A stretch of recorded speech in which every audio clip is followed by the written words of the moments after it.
ya. Kalian ada bendungan.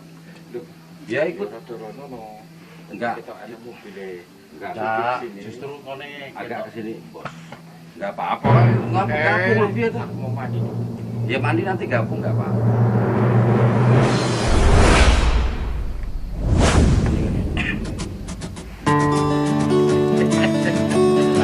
Santai obrolannya. Assalamualaikum warahmatullahi wabarakatuh. Salam jumpa lagi dengan channel kolaborasi Kopi Lagu Buku dan obrolan saat ini bersama Geng Jovik, saya Fikri dan teman saya Mas Joko Geng Kobra. Tapi sayang orangnya nggak bisa hadir hari ini. Kalau dalam sepak bola itu beliau itu bisa kita sebut sedang cedera hamstring, jadi tidak bisa bermain. Tapi nanti di tengah-tengah obrolan kita dengan Mas Komeng ini, nanti akan saya kenalkan siapa Mas Komeng ini. Kita bisa telepon Mas Joko mungkin masih, karena yang bersangkutan ini bangsawan ya. Bangsa taniawan ya. Tidurnya mesti bangunnya itu siang. Ya Ben. Tapi nggak apa-apa. Tapi nggak apa-apa, biasa. Yang penting kita jalan terus, bisa ketemu lagi dengan sahabat-sahabat geng dimanapun. Dan tidak harus menonton apa channel kita di sini, tidak harus subscribe. Kami tetap matur nuwun apabila itu nanti disarankan, tidak juga nggak apa-apa, tidak mau nonton juga tidak apa-apa, akan kami tonton sendiri, akan kita tonton sendiri. Ini sesuatu yang biasa saja. Kali ini kita akan ngobrol dengan, ini namanya Mas Komeng ini. Mas Komeng, lengkapnya siapa namanya Mas Komeng? Kolit, nama saya Kolit. Kolit, namanya Kolit tuh luar biasa loh, Kolit tapi dipanggilnya Komeng gitu. Ini kita akan ngomong tentang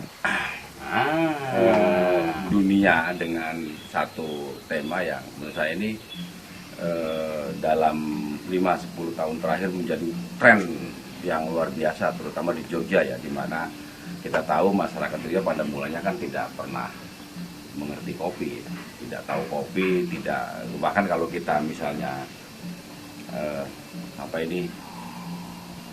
nongkrong di angkringan khas Jogja itu justru yang paling mantap cara mereka membuat teh. Betul kan Mas Komeng ya? Iya. Tapi kalau soal kopi mereka harus kita katakan masih masih belum standar lah. Bikin kopi di gelas gede dan itu encer banget biasanya. Nah, kita kali ini ketemu dengan Mas Komeng ini yang kebetulan juga menjabat sebagai salah seorang ketua RT di salah satu kelurahan di Sri Martani, Piungan, Bantul. Gimana Mas Komeng, apa sehat Mas? Alhamdulillah. Jadi gimana Mas ceritanya kok bisa tertarik dengan perkopian gitu? Apa dulu pengalaman waktu pernah mondok nggak Mas? Pesantren gitu? Iya, deket pondok pernah, kos deket pondok. Kos dekat pondok, tapi merasakan mondok belum ya? Pondoknya masih kental Nah, karena deket. awal mula ketertarikan kopi dong, ceritain nih biar teman-teman ini sahabat-sahabat geng ini juga kan. Dulu pas SMA itu kos deket TPI Rembang, itu ada penjual makanan atau warung yang kopinya khas. Kopi Makbi namanya. Kopi apa? Makbi. Makbi. Itu Mak Makbi itu sebutan. personifikasi terhadap penjualnya. Maknya itu dulu namanya Makbi sebutannya. Situ yang khas itu pisang goreng dan kopi. Kopinya itu dari ceret itu direbus tuh. Maksudnya kalau bahasa sekarang direbus itu diklotok. Ya, tapi dia itu satu ceret itu diisi kopi kental sekali. Terus cangkirnya kecil. Khas Pantura itu kan kecil. Dari kaleng itu ya? Enggak, yang dari cangkir Cina. Oh, itu cangkir loh. Cina yang putih itu ya, kadang ada kembang-kembangnya itu ya. Tapi itu pekat banget itu. Pekat. Diklotok. Bagi sahabat-sahabat ini kan belum ngerti nih soal diklotok itu di apa gitu. Mungkin bisa dijelasin nih diklotok itu gimana? Diklotok itu ya kalau bisa disebut merupakan itu Bung, mbahnya espresso dia. cara masaknya maksudnya. Iya, cara Maksudnya di masaknya keluarga itu- itu cara masaknya seperti apa? Ya, jadi salah satu brewing atau salah seduh kopi tradisional itu salah satunya itu klothok. Klothok itu kopi dicampur Langsung dicampur ya, air, campur air di tempat tertentu, kemudian digodok. direbus, direbus, kemudian sambil diaduk kalau udah rata baru Dihidangkan. diseduh ya, dalam kondisi panas. Ada beberapa yang beranggapan kalau klothok itu merubah atau merusak aroma. Tapi untuk kalangan kopi-kopi tradisional, aroma tidak begitu penting karena yang mereka inginkan ya guyupnya di warung yang gayang itu loh. Jadi bayangkan aromanya, Bung. Ini TPA, ini TPI, tempat pelelangan ikan yang baunya Ya. terus di Ada dekatnya amis-amis itu- dikit.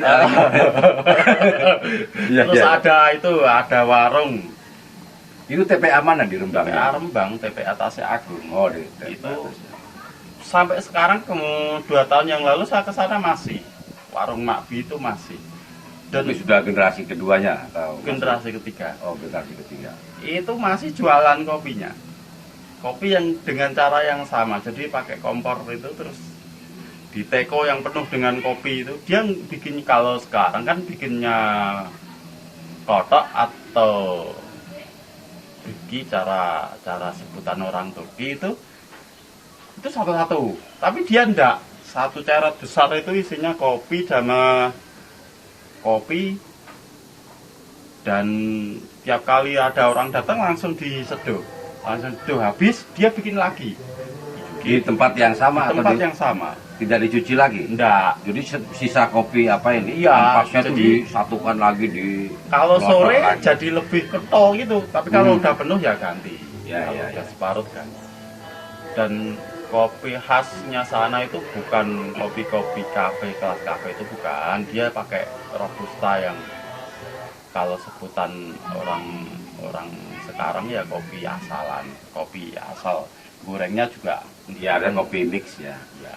Digoreng juga secara tradisional. Iya, pasti. secara tradisional dan dia nggak peduli apa, tapi di situ ada buruh Yang datang ke warung kopi. TPI ya, ada lurahnya kadang sering tiap pagi pasti ke situ, lurah Tasik Agung itu. Terus ada santri. Karena kebetulan dekat pesantren. Dekat santri itu Saya khas. pesantren kan tradisi ngopi juga kuat. Gitu. Khas, Sangat. santri itu khas. Dia cuma beli kopi. Dan pisang gorengnya ndak beli dia. Cuma lihat toh, kopi udah pulang. Rokoknya aja bawa sendiri. Tapi kalau yang lain kan kadang-kadang kan sama orang yang di situ kan dikasih nyoh rokok gitu. Udut sik le. Khas kekentalan persaudaraan mereka di warung itu ya seperti kopinya, sangat kental. Jadi ada nuansa apa isinya persaudaraan ya, pertemanan, keakraban. Iya, keakrabannya Bahkan itu dari kelompok sosial manapun bisa Bisa masuk lah di warung itu gitu. Bareng-bareng kan. Artinya tidak ada jarak sosial antar Iya, kalau untuk higienis ya jauh. masalahnya bukan soal higienitas. Iya. Menurut saya kadang-kadang begini loh, sahabat-sahabat geng. Warung-warung enak itu biasanya tempatnya kumuh-kumuh. Dan itu tapi cita rasanya khas. Banyak di Jogja yang seperti itu. Dan saya kira ini sesuatu yang lain ya dari mungkin kalau kita katakan out of the box dari warung suasana harus kuliner ya yang bersih, berbeda. yang harus Ya, harus itu bersih, jauh. harus itu. Kadang-kadang di tempat yang bersih malah nggak enak kok kita ngopi. Oh. Udah mahal, cara menyajiannya juga kelihatannya bagus, tapi ketika kita rasakan kok aneh rasanya. Tapi justru di tempat-tempat seperti itu ya. Kalau boleh dikatakan kan berarti Mas Komeng ini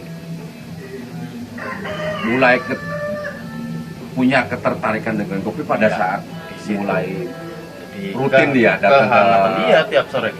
Kehangatannya itu loh yang ngangeni nah istilah sana itu. bahkan sampai sekarang ya. Sampai ya kan? sekarang, sampai saya terobsesi untuk membuat bentuk bentuk warung yang seperti itu. Maksudnya bukan kumuhnya, tapi Ya. kehangatan antar pengunjung itu tidak bisa ditemukan di kafe-kafe modern.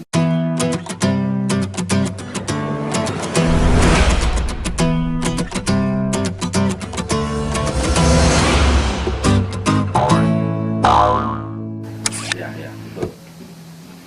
Ya, aku juga suka sih seperti itu ya. Artinya justru kebiasaan kalau kita memang mau bereksperimen tentang kuliner apapun, cobalah di setiap daerah. Kalau kita pergi keluar kota, kita tanya di mana sih ada warung kopi yang khas. Itu kan pasti ada sesuatu yang menarik di situ, sesuatu yang saya kira bisa kita istilahnya kita uji cobakan gitu. Kita rasakan dan kita nikmati seperti apa sih aroma, cita rasa kopinya, rasanya, dan tentu kehangatannya yang berbeda mungkin kalau kita misalnya ngopi di mall-mall gitu loh, geng. Nah ini yang saya kira dari situ kemudian apa yang dilakukan oleh Mas Komeng? Ya, saya mulai riset. Jadi sudah mengenal riset pada saat itu? Belum. Setelah di Jogja, terobsesi, teringat ya apa yang berkesan pada waktu itu kan terus dicoba dituangkan di bentuk itu. Saya kira kopi yang disajikan itu kopi tulen, makanya saya nggak nyampur. Setelah berjalannya waktu ternyata nggak mungkin dicapai rasa kopi yang seperti di Makbi kok pakai kopi tulen itu nggak mungkin. Mulai berusaha uji coba Ya. mencari cita rasa Makbi tadi itu ya? Yang masih teringat. Kemudian ternyata dicampur banyak campuran, ada beras, ada jagung, ada kelapa. Ya khas itulah, khas kopi-kopi tradisional. Jadi campuran macam-macam itu akhirnya ketemu. Oh ternyata Maksudnya yang ketemu kental. rasa seperti di sana gitu. Oke. Ini menarik. Dan campurannya itu tiap warung beda memang. Nah apa yang khas? Campuran yang khas dari Makbi? Dari Makbi itu kuat di kelapa sama jagungnya. Dicampur kelapa juga? Iya, waktu Di goreng. kelapa itu digoreng Nah. juga atau Digoreng diparut akhirnya kan dulu?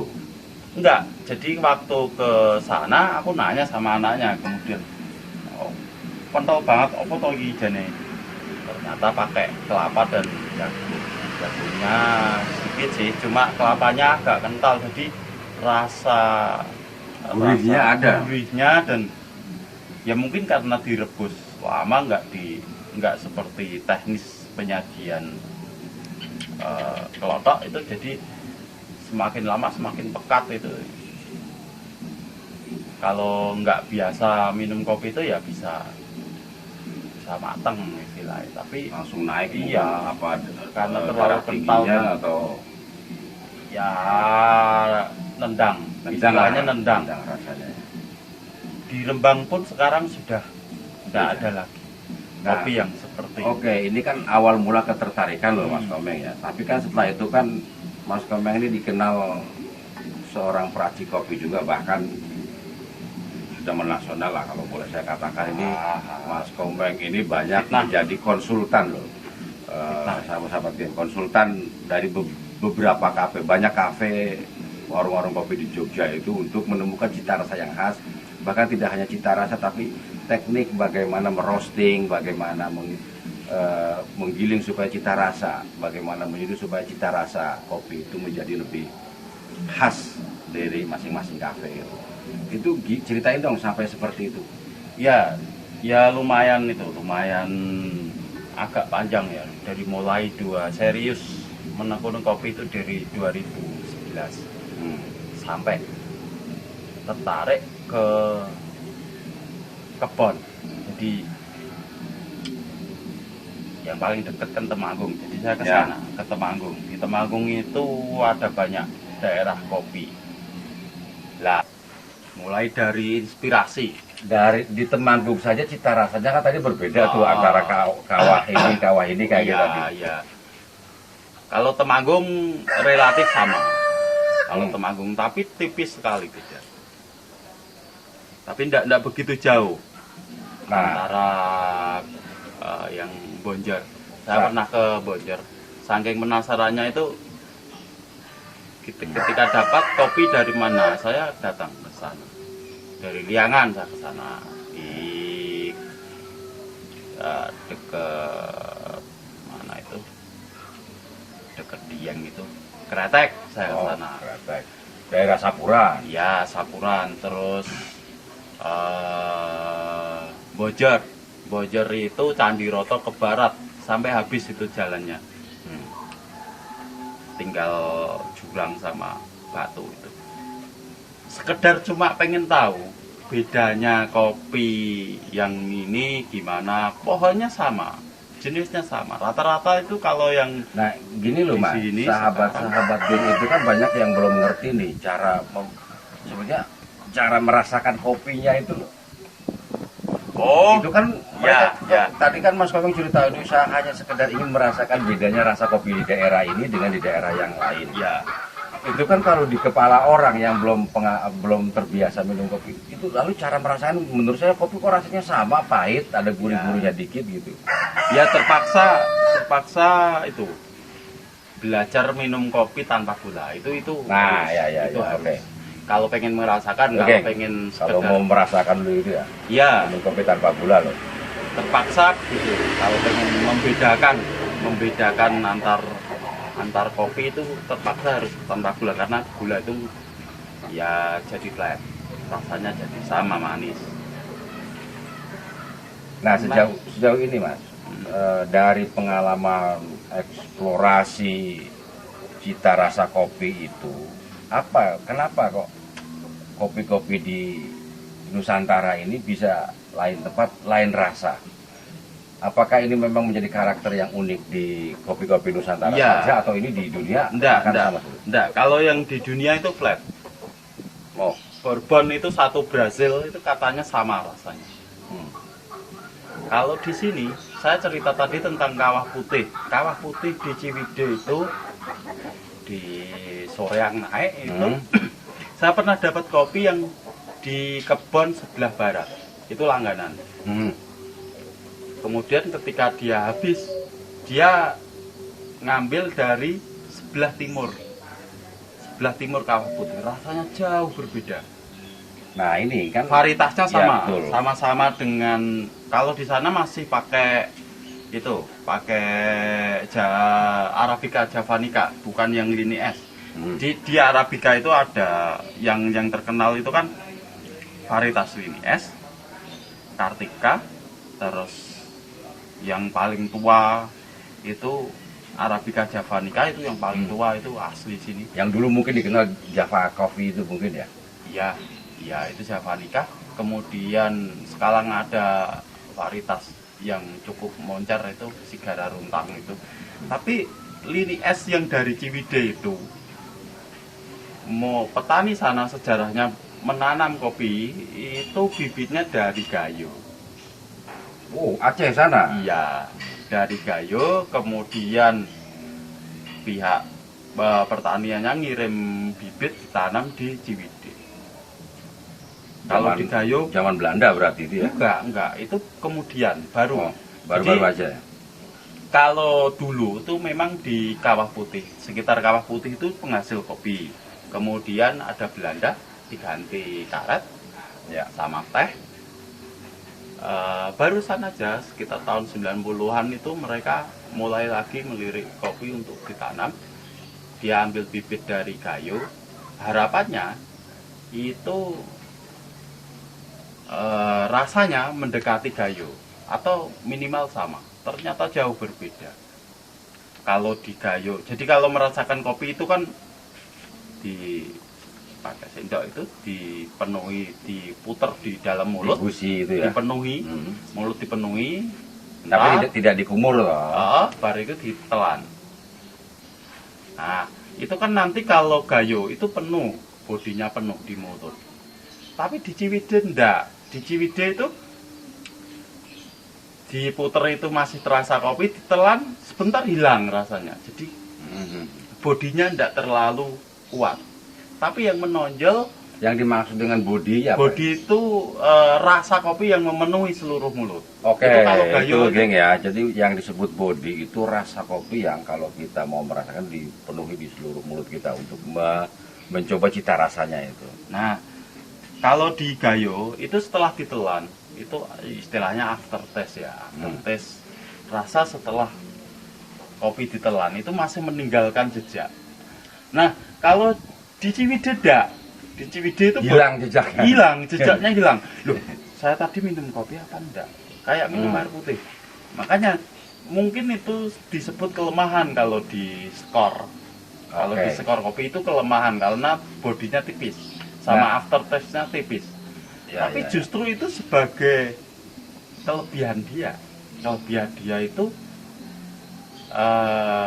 untuk pengkopi yang tidak begitu suka dengan rasa yang tebal di kopi, dia suka. Biar cepat hilang lah. Iya, karena minum kopi kayak nggak minum kopi itu loh. Oke. Nah, ada sisi yang menonjol Jadi semacam di kopi. ringan lah. Iya, Kopi. ringan. Bodinya tipis. Aftertaste-nya juga tipis. Tapi asidisi atau kecutnya itu wah, menonjol dibanding dengan yang gayo itu lebih kompleks. Tadi kan kita ngomong soal ini tuh supaya sahabat-sahabat geng juga bisa tahu, itu kan tadi kita bilang di masing-masing daerah beda rasa, beda tempat, beda rasa kopi. Iya. Itu sebetulnya faktor apa sih yang nyebabin bisa seperti itu loh cita rasa kopi itu Iya. di Nusantara ini? Kalau teorinya sih agroklimat, tapi ternyata tidak berlaku untuk kopi. Kalau teh ya bisa, tapi kalau kopi kayaknya enggak. Orang daerah yang sama, cuma sebelah timur kawah putih dan sebelah barat kawah putih itu rasanya udah beda. Varietas sama. Berarti ada unsur ya, apa istilahnya? Unsur tanah. Tanahnya itu sangat mempengaruhi ya. mempengaruhi. Mas Dodi, Mas ini dong Mas Dodi. Wah ini sebentar sahabat-sahabat geng, ini ada Mas Dodi sini Mas. Gabung dong Mas, jangan gitu. Santai wae, ini Mas Dodi ini Ketinggian. seorang Vespis loh ini, seorang pengendara Vespa tapi juga anggota klub namanya Vespis, Vespa Perdamaian, yang nanti kita akan ngobrol juga dengan Mas Dodi. Mas Dodi gimana ini? Penting ini ada Mas Dodi di sini. Baru pada ngobrol apaan ini? Ini mana nggak kelihatan nih Mas Dodi nih. Oke. Agak geser dikit dong Mas Dodi, kan sahabat-sahabat geng juga pengen tahu sih mana tuh yang ya, namanya Mas Dodi itu yang mana. Oh ini tuh Mas. Ini Mas Dodi. Ayo Mas, gimana Mas? Lu udah sebagai pengopi juga lah, paling ikut ini dong. Ini nanti ahli kopi kan kita. Mas Dodi itu pater saya waktu riset dari awal. Riset tentang kopi ini Tentang kopi ya, pernah dapat kopi yang meracuni itu. Excelsa. Excelsa itu enak loh malah. Iya, Excelsa. Meracuni itu maksudnya ini nyarinya susah, terus gimana, penasaran betul atau gimana maksudnya meracuni? Jadi karena sampling, goreng bentar, terus giling, diseduh. Jenengin jajal-jajal.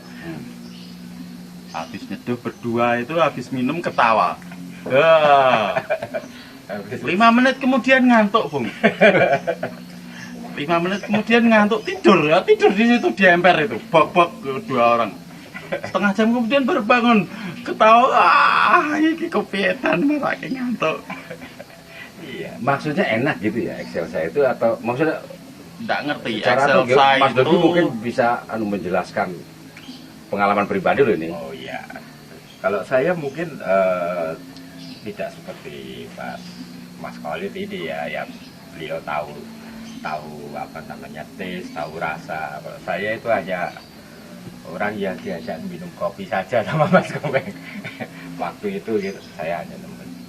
Cuma dari pengalaman itu saya baru dikenalkan sama Mas Khalid itu tentang bermacam-macam rasa dari sebuah kopi.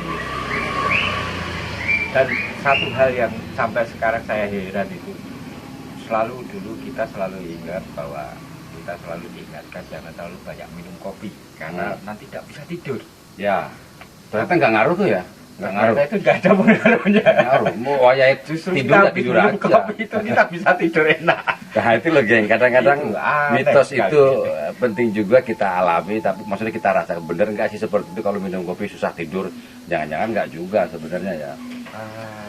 Atau mungkin karena kita sudah terlalu overload. Iya, Jadi kopinya, sudah dampak jadi- kafeinnya juga udah nggak kerasa nih. malam Bisa minum. juga begitu. Tapi mungkin apa namanya ya karena kebetulan kita itu peminum kopi yang teramat sangat overload. Peminum kopi tebal-tebal bukan yang tipis-tipis. Kalau bahasanya sahabat-sahabat geng itu ini peminum kopi berat yang tebal-tebal. Jadi Bisa dilihat tuh dari wajah mereka ini ya kan. Sangat kopi sekali lu aja. Arahnya itu sangat berbeda sekali.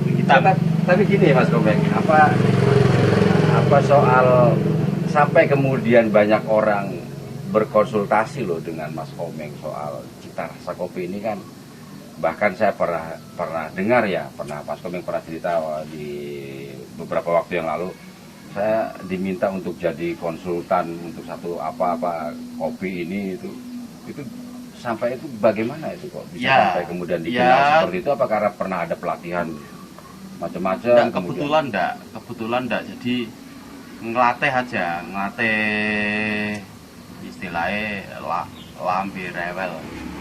Lambe rewel itu lambe yang bisa mendeteksi. Dulu pas lagi seneng-senengnya ngopi itu, seruput kopi kayak gini tuh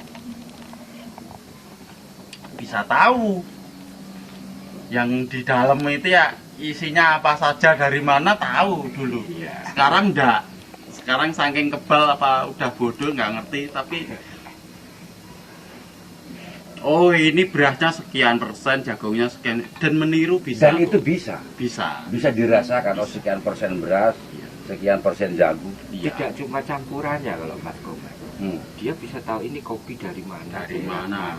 Loh, Gorengnya Geng, level berapa? bayangkan itu loh sahabat-sahabat. Ya, Orang serius. Mas Komeng ini bisa mengerti hanya dengan mencium aroma kopi itu. Oh ini dari, wah ini kopi Dicicip. Temanggung ini, atau dicicipi. Oh ini kopi dari Bajawa, ini dari Gayo. Lo bayangkan tuh, tidak banyak orang yang jenisnya seperti Mas Komeng ini. Sahabat-sahabat geng itu bisa belajar, terutama misalnya kalau memang para pemula, peminum kopi pemula ini kan bisa juga loh belajar atau datangi rumah Mas Komeng, dekat kok, dan orangnya sangat akrab loh, sehari-hari malah nongkrongnya di sini, di ini gazebo apa tempat nongkrong yang baru dibuat oleh Mas Komeng dan kawan-kawan ini, untuk ngobrol apa saja bisa di sini. Jadi kalau sahabat-sahabat geng pengen konsultasi soal kopi, harus ke sini. Ini tokoh nasional perkopian Nusantara loh ini. Nggak main. Tapi Ketemu ahlinya. ya ketemu Dan ahlinya. lidahnya. Karena kalau Dan lidahnya. lidahnya itu nggak bisa dibandingkan dengan para barista yang lain. Ini seni. Jadi kalau saya menyebutnya ini bukan sekedar seorang aktivis kopi biasa, tapi ini seorang seniman kopi yang teramat jarang kalau kita temukan jenis orang seperti Mas Komeng ini. Bukan begitu Mas? Ya tapi memang Jangan ngerendah loh. kopi itu punya khas yang sendiri-sendiri dan minta dibaca sebenarnya Bang gitu. Ya. Kopi ini jadi tiap kopi itu punya titik terenak dia. Saya terinspirasi Tiap kopi dari punya titik orang yang terenak. bule yang 35 tahun ngerosting dia. 35 tahun ngerosting itu ketika ditanya itu selalu ngomong saya baru belajar.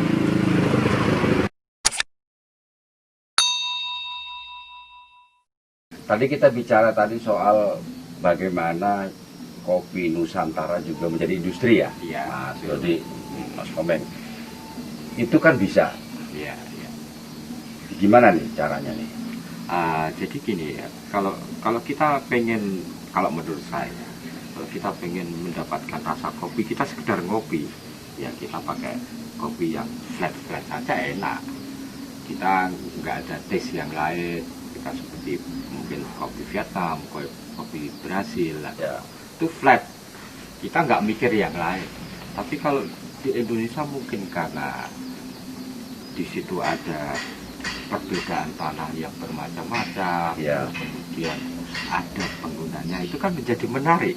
Kopi itu tidak sekedar dia produk, Ya. kopi itu ada kisah di situ, ada histori. Nah, berarti ini tantangannya toh sebenarnya. Bagaimana memformula satu sistem apa sih istilahnya pemasaran ya yang Iya. berbeda. Iya. Kalau Harus dengan- berbeda. Harus berbeda. berbeda. Nggak bisa pakai tonase, nggak bisa. Tonase itu ya mungkin bisa, tapi apa namanya, justru kita harus Kelebihannya itu Justru kita harus keragaman. mencari jalan yang lain menurut saya. Ya, Jadi tetap membuat jalan industrinya baru lah ya, membuat industrinya jalan baru. tetap harus dibangun sehingga petani itu Tetap apa namanya, tetap bisa hidup bisa ya. menanam, bisa Menanam. berproduksi, dia bisa hidup dari itu. Tapi apa namanya, artnya yang lain, apa namanya, seperti cara seduh antar masing-masing kalau berbeda. Mungkin di situ ada budaya tubuhnya, ada budaya lagu-lagunya, ada Ya. akan berbeda. Saya masih Betul, ingat betul, betul. waktu saya menemani Mas Kolin.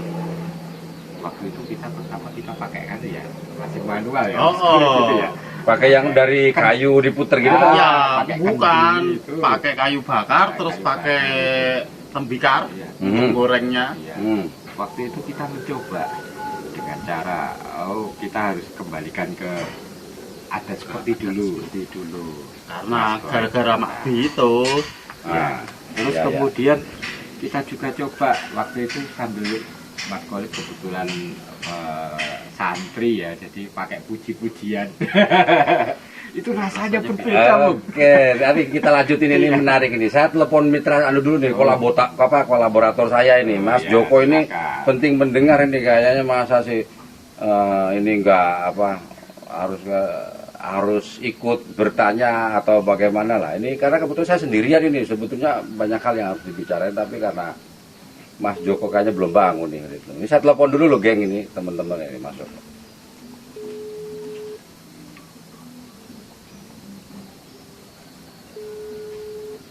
Kita ngomong aja terus sambil yang harus, menurut saya yang harus dihilangkan itu Walah tuh kan bener geng, masih tidur dia ini, padahal kita sudah ngomong loh dengan seniman kopi Nusantara loh ini.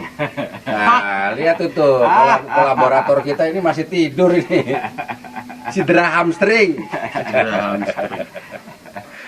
Tenang, ini udah setengah jam loh ini ngobrol-ngobrol kopi loh ini dia. Jadi nanti ini Mas Joko ini ya dengan ini geng Jovik ini. Tidur dulu, pokoknya ini kita lagi syuting loh ini. Mau tanya nggak ini sama seniman kopi? Mau ya geng. Ini payah ini Cedera parah. masih cedera parah ini. Harus dikerok kelihatannya ini. Oke ya, nanti kita sambung di kantor. Oke ya. Nah ini itu tadi geng, itu Mas Joko geng Kobra itu ya sebenarnya kita biasanya berdua, tapi saya bilang kadang-kadang kita harus bermain, oh yang ini di mana nanti telepon-teleponan, jadi sesuatu yang seperti tidak direkayasa tapi sudah ada di dalam perencanaan kita masing-masing. Lanjut Mas Komeng, tadi gimana ceritanya? Indonesia itu surga varietas kopi, rasa. Mungkin varietasnya mungkin nggak ngerti ya, mungkin karakter daerah itu juga mempengaruhi cara mereka menikmati kopi. Surga bagi mereka Bagi yang pengopi. mengerti, bagi para pengopi ya. Tiap orang yang pengen tahu tentang kopi kok belum pernah kesini, misalnya bule, wah gaya ahli kopi itu, kalau belum pernah ke Indonesia itu bisa dibilang belum bisa menikmati kopi, karena itu setahun kalau mau keliling itu nggak pernah habis itu. Jadi tidak akan habis juga ya. Dari Aceh sampai ke NTT itu tidak akan habis itu. Tiap daerah itu beda-beda rasanya. Dengan biji yang misalnya kita punya standar cara pasca panen sama, cara roasting. Jadi yang menentukan rasa kopi yang bisa disebut standar itu di roasting. Oh iya, roastingnya sama, ada teknik gorengnya sendiri ya. Tekniknya sama, gorengnya, tapi tiap daerah hasilnya beda-beda. cita rasanya bisa berbeda.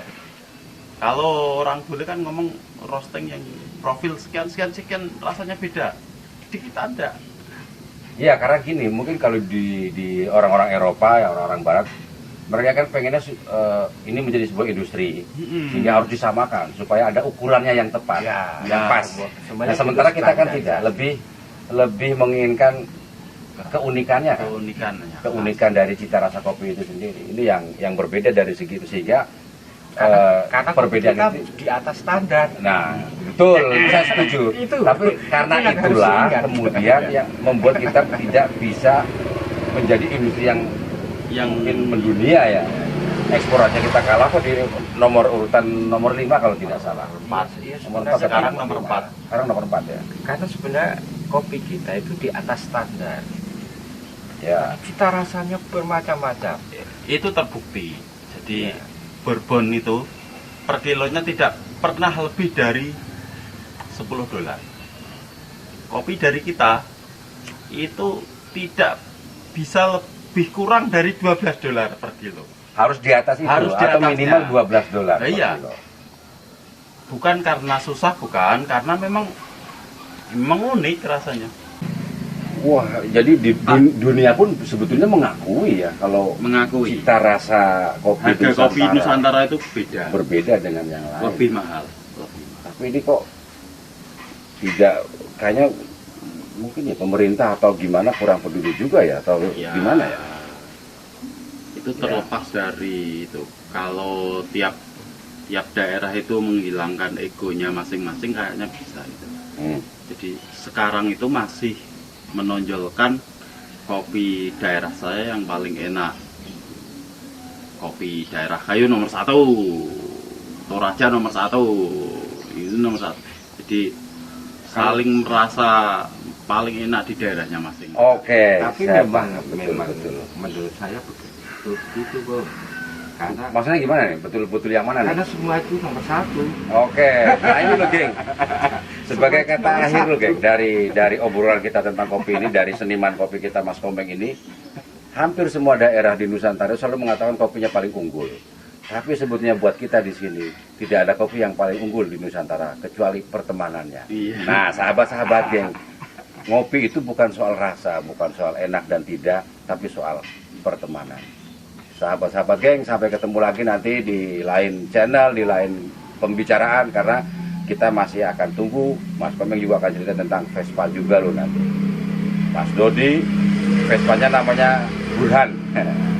Tapi jangan, Sampai ketemu loh Mas, satu hal, sahabat-sahabat geng. suatu saat nanti Mas Komeng akan cerita tentang hidden file tentang kopi. Nah, ini akan menjadi lanjutan dari obrolan kita tentang kopi pada Ya, edisi kali ini. Gitu geng ya, kalau sampai ketemu. dilihat dari sejarah itu memang ada yang tersembunyi di kopi itu. Top ini.